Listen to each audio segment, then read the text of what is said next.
যখন আমি মাঘ মাসের কনকনে শীতে রাত থাকতে উঠে গলা সারতে বসতাম, তখন আমার বন্ধুরা প্রায় সকলে ঘুমিয়ে ঘুমিয়ে ভোরের স্বপ্ন দেখত, যেন কি সত্যি হয়ে ওঠে। আমি তার সরগ্রামের ওঠা পড়ায় বুঁদ হয়ে থাকতাম।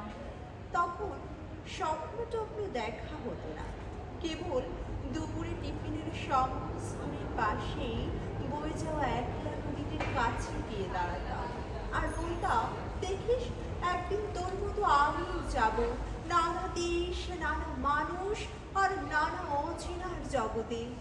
দেখিস একদিন ঠিক যাব। পুজোর সময় বন্ধুরা দল বেঁধে ফুচকা খেত, ডাকলেও আমি সে দলে ভিড়িনি। গলার যত্ন উঁচু ক্লাসে উঠতেই অনেকের বই খাতার ভাজু যখন সিনেমার ছবি, তখন আমার ব্যাকরণ খাতার পিছন মলাটে দরবারের নতুন দাম লেখা। আমার গান আমার হাত ধরে নিয়ে যাচ্ছিল অন্য পথে। অনেক দূর থেকে দেখা যাচ্ছিল অন্য আকাশ, অন্য আলো, অন্য রং। কোনে দেখে কখন ও আলোর বিকেলে আমি বিয়ে হয়ে গেল। সানা, রঙিন বেনারসি, রজনীগন্ধা, ফুলসজ্জার রাতে বিসমিল্লা সাহেবের সান্নিধ্য ছিল জল জয়ন্তীর আগে।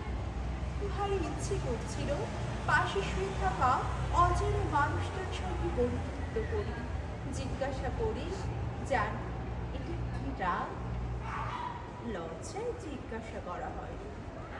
অনেকদিন পর যখন গান আর হাত ছেড়ে দিয়ে অনেক চলে গেছে, তখন মানুষটি বলেছিল একদিন, তুমি খুব ভালো গান গাইতে পারতে, গাও না কেন? আমি উত্তর দিই, বিছানায় শুয়ে থাকা নিষ্পাপ এক শিশুর মুখের দিকে তাকিয়েছিলাম অপলক। আমাদের মেয়েকে বড় হলে গান শেখাবো কেমন? আমি চিৎকার করে উঠলাম, না! চিৎকারে ঘুম ভেঙে কাঁদতে লাগলো ছোট্ট মেয়ে। চিৎকারে অবাক হয়ে থমকে রইল আমার স্বামীর চোখ। আমি খুব নিচু স্বরে বললাম, না, ও সেলাই শিখবে, রান্না শিখবে, ঘর মোছা, বাসন মাজা শিখবে, মার্কেটিং করতে শিখবে, জানলায় পর্দা লাগাতে শিখবে, অসুখে সেবা করতে শিখবে না, গান শিখবে না।